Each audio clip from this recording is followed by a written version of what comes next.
এদিকে বুধবারের পর বৃহস্পতিবারও চোপড়ার গ্রামে রাজ্য শিশু সুরক্ষা কমিশন শিশু মৃত্যুর ঘটনা নিয়ে চোপড়ার পাশাপাশি কলকাতাতেও ময়দানে তৃণমূল। চোপড়ায় লাগাতার অবস্থান, কলকাতায় রাজভবনে ঘাসফুলের প্রতিনিধিরা। চোপড়ায় 4 শিশুর মর্মান্তিক মৃত্যু হয়েছিল, আর এই ঘটনায় কাঠগড়ায় বিএসএফ। আজকে মাননীয় রাজ্যপালের কাছে আমাদের টিম গিয়েছিল। শিশুদের জীবনের কি কোনো দাম নেই? সেই বিএসএফ এর আমি শাস্তি চাই, যাদের জন্য বাচ্চাগুলো মারা গিয়েছে। কড়া পদক্ষেপ নিতে হবে সেন্ট্রাল গভর্নমেন্টকে। বিএসএফ আজকে কি করে বাড়াচ্ছে? বিজেপির ক্যাম্প করছে বিএসএফ ভোটের আগে।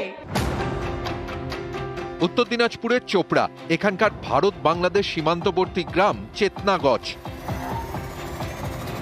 সোমবার এখানেই মাটি চাপা পড়ে 4 শিশুর মর্মান্তিক মৃত্যু হয়। এই ঘটনায় প্রথম থেকেই তৃণমূলের নিশানায় বিএসএফ।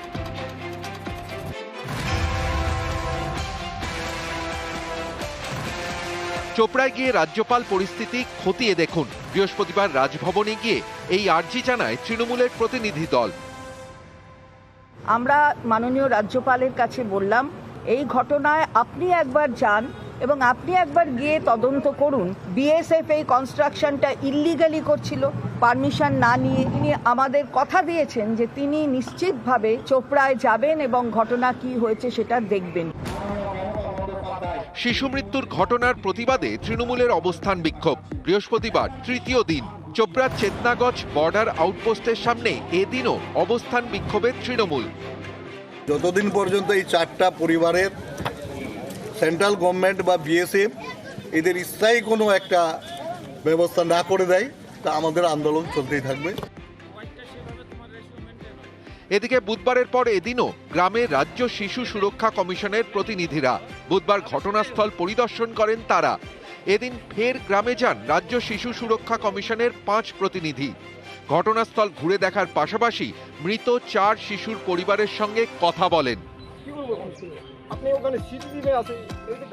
রাজ্য শিশু সুরক্ষা কমিশনের দাবি, শিশু মৃত্যুর ঘটনায় অসাবধানতার কথা স্বীকার করে নিয়েছে বিএসএফ।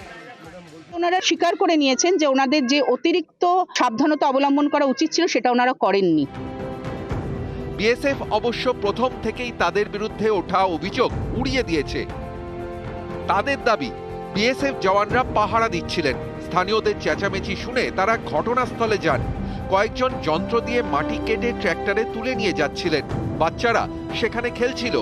মাটি ধসে বাচ্চারা চাপা পড়ে।